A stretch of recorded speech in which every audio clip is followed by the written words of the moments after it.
نبی کی محبت ایمان کا حصہ ہے، لیکن کیسے؟ نبی کی مخالفت کر کے نہیں، نبی کی تعلیمات کو فالو کر کے۔ ہاں، نبی کی محبت میں ہم درود پڑھیں گے۔ نبی نے فرمایا جس نے مجھ پہ ایک دفعہ درود پڑھا اللہ 10 رحمتیں نازل کرتا ہے اس کے اوپر۔ نبی کی محبت کا اظہار کا طریقہ آپ کی سنت کو فالو کرنا، داڑھی بڑھاؤ میرے بھائی، شلوار کو ٹخنوں سے اوپر رکھو، سنت کو فالو کرو، سنت میں دانت صاف کرنا بھی ہے۔ آج لوگ آتے ہیں ملاقات، دوپہر کوئی بندہ آ گیا، آپ کو کیا پتا کس کی بات ہو رہی ہے، دانت بھی صاف نہیں تھے اور میرے منہ میں گھستا جا رہا تھا بات کرنے کے لیے، آپ کو کیا پتا کس کی بات ہو رہی ہے؟ میں نے کہا بھائی منہ کے باہر بیٹھ کے بھی بات ہو سکتی ہے یار۔ ایک ڈینٹسٹ کے پاس ایک ڈاکٹر گیا، ایک آدمی کے دانت خراب تھے، وہ ڈینٹسٹ کے پاس گیا، ڈاکٹر کے پاس۔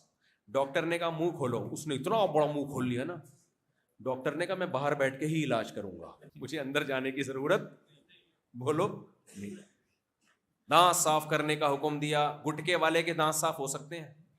نہیں ہو سکتے۔ ایسے پوری سروس تیزاب سے کلیا کرے گا تو جا کے صاف ہوں گے دانت۔ ماوا، گٹکا، پتہ نہیں کیا کیا آ رہا ہے، گند کیوں کھا رہے ہو؟ اللہ نے شہد پیدا کیا، اللہ نے دودھ پیدا کیا، بادام پیدا کیے، گوشت پیدا کیا، کتنی طرح طرح کی نعمتیں پیدا کی ہیں، ان سب کو چھوڑ کے گھستا کہاں پر ہے؟ سڑے ہوئے گٹکے پہ۔ اور گٹکا جتنا بدبودار ہوگا اتنا مہنگا ہوتا ہے۔ جان بچاؤ میرے بھائی۔ میں ابھی ہمارے ایک ریلیٹو پورا جبڑا کٹ گیا ان کا کینسر کی وجہ سے، پھر دوبارہ کینسر ہو گیا۔